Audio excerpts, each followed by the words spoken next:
ിക്കുന്നത് യൂദായെക്കുറിച്ചാണ്.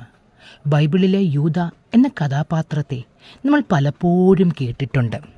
ദുഷ്ടനാണ്, ഈശോയെ ഒറ്റിക്കൊടുത്തവനാണ്. ഒരു നിമിഷം ചിന്തിച്ചേ, ഈ പറയുന്ന നമ്മളും യൂദായെപ്പോലെയല്ലേ? യൂദ യേശുവിനോടൊപ്പം നടന്നു. അവൻ ഈശോയുടെ അത്ഭുതങ്ങൾ കണ്ടു, ഉപദേശങ്ങൾ കേട്ടു, ശിഷ്യന്മാരിൽ ഒരാളുമായിരുന്നു. എന്നിരുന്നാലും അവൻ ഈശോയെ 30 വെള്ളിക്കാശിനു വേണ്ടി വഞ്ചിച്ചു. സഹോദരങ്ങളെ, നമ്മളും യൂദായെപ്പോലെയല്ലേ? ദൈവം നമ്മുടെ ജീവിതത്തിൽ പല പ്രവർത്തികൾ ചെയ്യുന്നത് നമ്മുടെ കൺമുൻപിൽ നമ്മൾ കണ്ടിട്ടുണ്ട്. കണ്ണുനീരോടുകൂടി ദൈവത്തിൻ്റെ സന്നിധിയിൽ നിലവിളിച്ചപ്പോൾ പ്രാർത്ഥനയ്ക്ക് മറുപടി ലഭിച്ചത് നമ്മൾ കണ്ടിട്ടും അറിഞ്ഞിട്ടുമുണ്ട്. പ്രതിസന്ധികളിലും പ്രതികൂലങ്ങളിലും കടന്നുപോയപ്പോൾ ആ ദൈവം നമ്മളെ കൈപിടിച്ച് മുൻപോട്ട് നടത്തിയിട്ടുണ്ട്.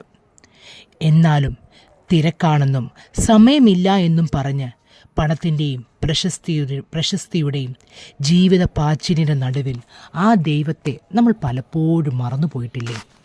പ്രശ്നം അവൻ ഈശോയെ അറിയാത്തതല്ലായിരുന്നു. അവൻ ഈശോയെക്കുറിച്ച് അറിഞ്ഞവൻ, ഈശോയെ അനുഭവിച്ചറിഞ്ഞവൻ, കാതുകൊണ്ട് ഈശോ പറഞ്ഞത് കേട്ടവൻ, കണ്ണുകൊണ്ട് അത്ഭുതങ്ങളെ കണ്ടവനുമായിരുന്നു.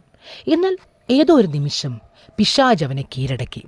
ചെറിയ ചെറിയ സ്വാർത്ഥത വലിയൊരു വീഴ്ചയിലേക്ക് അവനെ നയിച്ചു.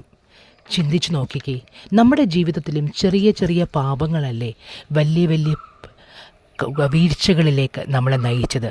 ചെറിയ ചെറിയ സ്വാർത്ഥ മോഹങ്ങളല്ലേ വലിയ പാപത്തിലേക്ക് നമ്മളെ നയിച്ചത്? നമ്മളും ഈ യൂദായും തമ്മിൽ എന്ത് വ്യത്യാസമാണുള്ളത്? സ്വയം ചോദിക്കുക, നമ്മുടെ വിശ്വാസം എന്തിനു വേണ്ടിയാണ്? നമ്മുടെ ആരാധന യഥാർത്ഥത്തിൽ നമ്മുടെ ഹൃദയത്തിൽ നിന്നാണോ? ഈശോയോടുള്ള നമ്മുടെ ബന്ധം സത്യസന്ധമാണോ? പത്രോസ് ഈശോയെ നിഷേധിച്ചു, പക്ഷേ അതേ പത്രോസ് അനുതപിച്ചു. എന്നാൽ യൂദ അനുതപിച്ചു, പക്ഷെ തിരിച്ചു വന്നില്ല. പിന്നെ യൂദയുടെ കഥ നമുക്കറിയാം. രക്തനിലം മേടിച്ചെന്നും യൂദയുടെ ജീവിതം അവസാനിക്കുന്നതൊക്കെയും നമ്മൾ കണ്ടു. ഇവിടെ നിന്ന് നമ്മൾ പഠിക്കേണ്ട പാഠം എന്താണ്? വീഴ്ച മനുഷ്യ സഹജമാണ്. പക്ഷേ ഈശോ നമ്മുടെ ഹൃദയത്തിലുണ്ടെങ്കിൽ അതേ ഈശോയിലേക്ക് നമുക്ക് തിരിച്ചു വരാൻ സാധിക്കും. പേരിനു വേണ്ടിയുള്ള വിശ്വാസം നമ്മളെ രക്ഷിക്കുകയില്ല. പ്രശസ്തിക്കു വേണ്ടിയുള്ള ആത്മീയത നമ്മളെ നിലനിർത്തുകയുമില്ല. ഹൃദയത്തിലെ സത്യസന്ധമായ ബന്ധമാണ് നമ്മെ ദൈവത്തോട് ചേർക്കുന്നത്.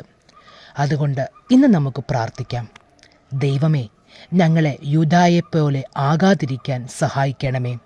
പേരിനു വേണ്ടിയല്ല, ഹൃദയത്തിൽ നിന്നും നിന്നെ സ്നേഹിക്കുവാൻ ഞങ്ങളെ പഠിപ്പിക്കണമേ. ഈ പ്രാർത്ഥന നമ്മുടെ ഹൃദയത്തിൽ നിന്നും ഉയരട്ടെ.